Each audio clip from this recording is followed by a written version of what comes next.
পটল দিয়ে তো অনেক রান্না খেয়েছো, এইভাবে বাড়িতে একবার পটলে বেশি করে পুর ঢুকিয়ে ভেজে খেতে কিন্তু দুর্দান্ত হয়েছিল। এখানে দেখো আমি একটা করলাও নিয়ে নিয়েছি, কারণ আমার শাশুড়ি মা বললো পুরটা যখন বানাচ্ছিস তাহলে আমার জন্য একটা করলা দিয়ে দে। চলো কিভাবে বানাতে হয় দেখে নিই। এখানে আমি বেশ কয়েকটা পটল ভালো করে খোসাটা ঘষে ছাড়িয়ে নিয়েছি, দু সাইড কেটে ভেতরে যে বীজগুলো থাকে সেগুলো ছাড়িয়ে নিয়েছি।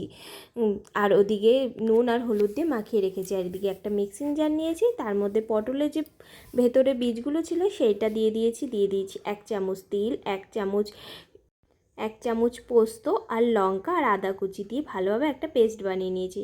ওদিকে একটা কড়াই বসিয়ে দিয়েছি, সেটার মধ্যে দিয়ে দিলাম বেশ কিছুটা পেঁয়াজটা একটু ভালো করে লাল লাল হয়ে ভাজা হয়ে আসলেই দিয়ে দেবো বেশ কিছুটা টমেটো কুচিটা দিয়ে একটু নরম হয়ে আসলেই দিয়ে দেবো যে পেস্টটা বানিয়েছি সেই পেস্টটা দিয়ে একটু নাড়াচাড়া করে তার মধ্যে একে একে দিয়ে দেবো হলুদ গুঁড়ো, কাশ্মীরি লঙ্কার গুঁড়ো দিয়ে ভালো করে একটু কষিয়ে নেব।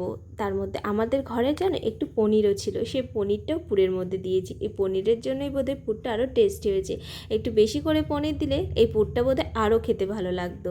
তারপরে যে মিক্সি ধোয়া জলটা সেটাও আমি একটু দিয়ে দিলাম, দিয়ে ভালো করে এটা একটা আঠালো একটা পেস্ট মানে কষিয়ে একটা পুর বানিয়ে নিয়েছি। আর নামানোর আগে দিয়ে দিলাম বেশ কিছুটা চিনি। তোমার মিষ্টি মিষ্টি ঝাল ঝাল খেতে কিন্তু দারুণ লাগবে।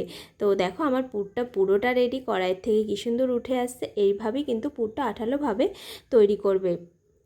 তারপরে ওদিকে আমি পুরটা যে ঠান্ডা হওয়ার পরে কিন্তু আমি হাতের সাহায্যে পটলের ভেতরে ভালো করে পুরে দেব, বেশ ঠাসা ঠাসা করে পুরটা দেব।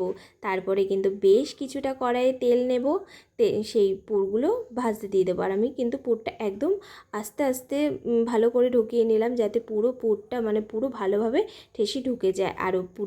আর পটলের মুখটা কিন্তু আমি ভালো করে আটা দিয়ে একটু আটকে দিয়েছি, যাতে পুরটা সারা কড়াইয়ে না মেখে যায়, মানে বেরিয়ে না যায়। এদিকে আমি একটা কড়াইতে বসিয়ে দিয়েছি, বেশ কিছুটা তেল দিয়ে দিয়েছি আর পটলগুলো সব ছেড়ে দিয়েছি। আস্তে আস্তে আমি কিন্তু এগুলো ভেজেছি একদম কম আগুনে, আর ঢাকা দিয়ে ভেজেছি, যাতে পুরোটা ভালোভাবে সেদ্ধ হয়ে আসে।